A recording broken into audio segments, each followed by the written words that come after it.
अस्सलामुअलैकुम, welcome to my channel. आज मैं आप लोगों के लिए बहुत ही ज़बरदस्त होममेड कुल्फ़ा की रेसिपी लेके आई हूँ, जिसको बनाना बहुत ही आसान है और मैं आपको बहुत ही आसान तरीके से इसको बनाना सिखाऊंगी।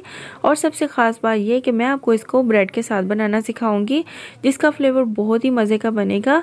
तो आइए रेसिपी को बनाना स्टार्ट करते हैं।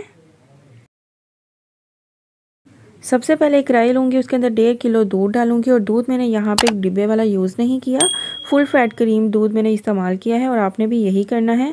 अब इसके ऊपर ढक्कन लगा के रख दूँगी जब तक इसमें बॉयल आ जाए। तो बॉयल यहाँ पे आना स्टार्ट हो गया है। अब इसके अंदर 1/4 कप चीनी डाल दूँगी और चीनी आप अपने टेस्ट के मुताबिक भी डाल सकते हैं। अब इसको हिलाते जाएंगे जब तक चीनी इसके अंदर अच्छे से मेल्ट ना हो जाए। तो अगर आप मेरे चैनल पर नए हैं और अभी तक मेरे चैनल को सब्सक्राइब नहीं किया तो मेरे चैनल को सब्सक्राइब कर लें। और अगर वीडियो अच्छी लगे तो वीडियो को भी लाइक ज़रूर कीजिएगा। और यहाँ पे मैंने कुछ ड्राई फ्रूट्स डाले हैं और 1/4 टीस्पून इलायची पाउडर डाला है। 2 से 3 टेबलस्पून इसके अंदर करीम डाल दूँगी। और आप करीम कोई सी भी ले सकते हैं, घर की भी इस्तेमाल कर सकते हैं और बाज़ार की भी। अब इसको भी हम इसके अंदर डाल के अच्छे से मिक्स कर लेंगे जब तक ये भी इसके अंदर अच्छे से डिज़ोल्व हो जाए।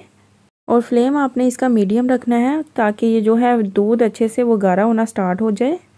और यहाँ पे मैंने अब ब्रेड क्रम्स लिए हैं, 3 से 4 ब्रेड के स्लाइस ले लिए थे, उनके मैंने ब्रेड क्रम्स बना लिए। और अब इसको आपने एकदम से ऐड नहीं करना, आहिस्ता आहिस्ता करके इसके अंदर ऐड करना है, वरना इसके अंदर लम्स बन जाएंगे। आप इसको थोड़ा थोड़ा करके ऐड करते जाएँ और साथ साथ चम्मच को हिलाते जाएँ। यहाँ पे मुझे 20 से 25 मिनट हो गए हैं इसको पकाते हुए और अब यहाँ पे ये गाढ़ा होना स्टार्ट हो गया है। अब मैं यहाँ पे फ्लेम को ऑफ़ कर दूँगी और इसको ठंडा होने के लिए रख दूँगी। अब कोई सा भी आप बर्तन ले लें जिसके अंदर आपने इसको जमाना हो। और अब इसके अंदर थोड़ा सा आप पहले ड्राई फ्रूट डाल दें ताकि जब हम इसको डिश आउट करेंगे तो इसकी जो लुक है वो बहुत ही अच्छी आए। मैंने ड्राई फ्रूट्स की जगह बादाम और पिस्ते का इस्तेमाल किया है, आप ड्राई फ्रूट्स में कुछ और भी डाल सकते हैं। अब हम इसके अंदर कुल्फ़ा डाल देंगे जो हमने अभी बना के रेडी किया है।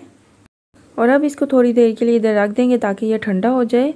और उसके बाद अब मैं इसके ऊपर प्लास्टिक रैप चढ़ा दूँगी और अब इसको मैं पूरी रात के लिए फ्रीज़र में रख दूँगी ताकि ये अच्छे से फ्रीज़ हो जाए। और उसके बाद मैं आपसे मिलती हूँ। तो यहाँ पे 7 से 8 घंटे हो गए हैं और हमारा कुल्फ़ा जो है वो बन के रेडी हो गया है। और अब इसके ऊपर से प्लास्टिक रैप उतारते हैं और मैं आपको इसकी फ़ाइनल लुक दिखाती हूँ कि ये कैसा बना है। तो तैयार है हमारा ठंडा ठंडा कुल्फ़ा, बहुत ही मज़े का बना है। ये रेसिपी आप ज़रूर ट्राई करें और आप मुझे फ़ीडबैक में ज़रूर बताइएगा कि आपको ये रेसिपी कैसी लगी है। और अगर आपके घर में कोई मेहमान आ रहा हो तो आप ये रेसिपी ज़रूर बनाएं, उन्हें बहुत पसंद आएगी। तो अगर आप मेरे चैनल पर नए हैं और अभी तक मेरे चैनल को सब्सक्राइब नहीं किया तो मेरे चैनल को सब्सक्राइब कर लें, वीडियो को लाइक कर दें। और अगर आप ये रेसिपी बनाकर इसकी पिक्चर मेरे साथ शेयर करना चाहते हैं तो इंस्टाग्राम पे आप कर सकते हैं। ये रहा मेरा इंस्टाग्राम। और किसी भी किस्म का कोई भी क्वेश्चन हो तो आप कमेंट सेक्शन में पूछ सकते हैं। तो मिलते हैं नेक्स्ट वीडियो में, तब तक के लिए अल्लाह हाफिज़।